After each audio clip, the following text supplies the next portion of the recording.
Nag-aalala ang maraming netizens na nakapanood sa bagong upload na video ng isa sa maituturing na magagaling na aktor ng kanyang henerasyon na si JM De Guzman. Sa naturang video ay makikita si JM na walang tigil sa pagtulo ang luha. At sa background ay maririnig ang isang musika na may lyrics na tila espiritual.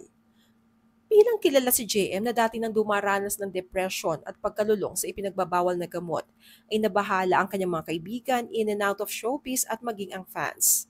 Maraming nagpahatid ng mensahe na nagsasabing kung kailangan ni JM na makakausap ay nandoon lang sila parati para sa aktor. Komento ng aktres na si Bina Morales, "Hi JM, I'm praying for you. I'm just here if you need someone to talk to. We love you." Mensahe naman ni Fip Solomon, "Hi JM, I hope you're doing well. If you need someone to talk to, just message me. Never give up." Ayon naman sa isang netizen, hiling niya na sana ang luha ni JM ay luha dahil nararamdaman niya ang presence ni God dahil nangangahulugan daw ito kasama niya ang Holy Spirit. Pero bakit nga ba labis kung mag-alala para kay JM ang mga kaibigan niya at fans? Si JM De Guzman ay isang artistang minahal ng marami, magaling na aktor, pero dumaan sa matitinding pagsubok na naging laman ng mga balita at kontrobersya. Hindi naging madali ang kanyang journey mula sa pakikipaglaban sa addiction at mental health, onset reliability issues, dramatic public conflicts, and social media controversies. Gayunpaman, paulit-ulit siyang bumabalik at nagsusumikap na muling buuin ang kanyang karera.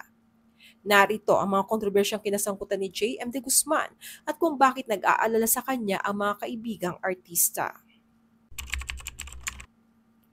Taong 2013, biglang nawala sa eksena si JM De Guzman.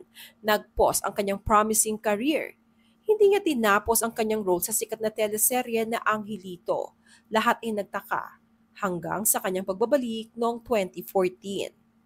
Sa isang open letter sa Instagram, inamin ni JM na siya ay sumailalim sa rehabilitation dahil sa paggamit ng ipinagbabawal na gamot. Ayon sa kanya, nawalan siya ng disiplina, kontrol at direksyon.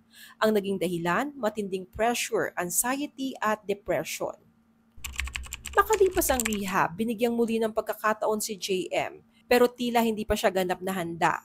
Naiulat na tinanggal siya sa pelikulang Pedro Calungsod, Batang Martir, at sa isa pang pelikula sa MMFF 2015 dahil sa hindi maayos na pag-uugali sa set.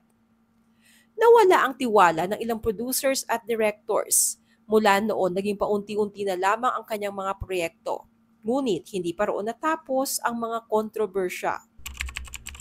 Sa isang controversial na flight patungong London para sa ASAP Live, usap-usapan na di umano ang laseng na si Enrique Hill ay gumawa ng inappropriate moves tungo kay Jessie Mendiola na ex-girlfriend ni JM.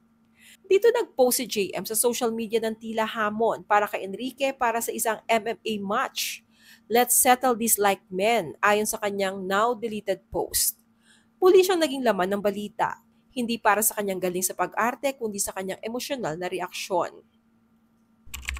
Hindi nagtagal, muling nag-post si JM ng mas emosyonal na mensahe. Dito niya isinapubliko ang kanyang mental health struggles. Ayon sa kanya, dumaranas siya ng depression, anxiety at bipolar disorder. Humingi siya ng pangunawa sa publiko at nilinaw na wala siyang sama ng loob kina Jessie o sa ABS-CBN.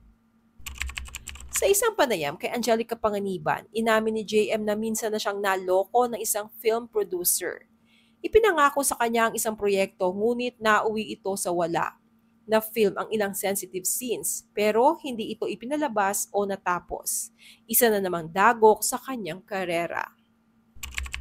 Habang ginagawa ang teleseryeng Araw-Gabi, nagkaroon umano ng tensyon sa pagitan ni JM at ng kanyang ka-love team na si Barbie Imperial.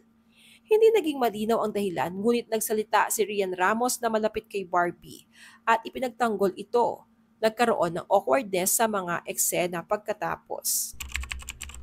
Hindi rin nakaligtas si JM sa mga puna sa kanyang proyekto sa Amazon Prime series na Linlang.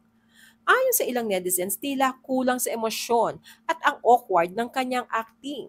May balita ring na-recast siya sa pelikulang Topa kung saan napalitan siya ni Arjo Atayde.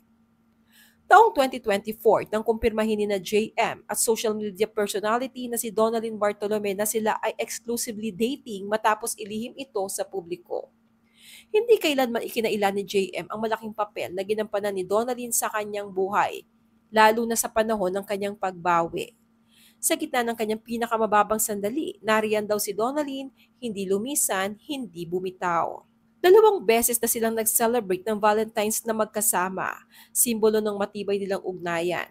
Isa rin si Donalyn sa mga unang sumuporta sa bagong yugto ng karera ni JM, ang pagbubukas niya ng sariling coffee shop franchise. Sa mga litrato at video sa social media, kita ang pagmamahala ng dalawa.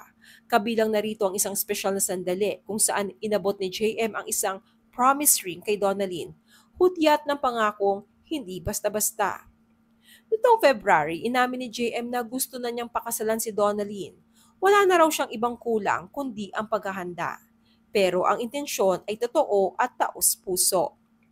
Sa kwento ni na JM at Donalyn, makikita nating may pag-asa, may paghilom, at higit sa lahat, may pag-ibig na nananatili kahit sa pinakamadilim na panahon.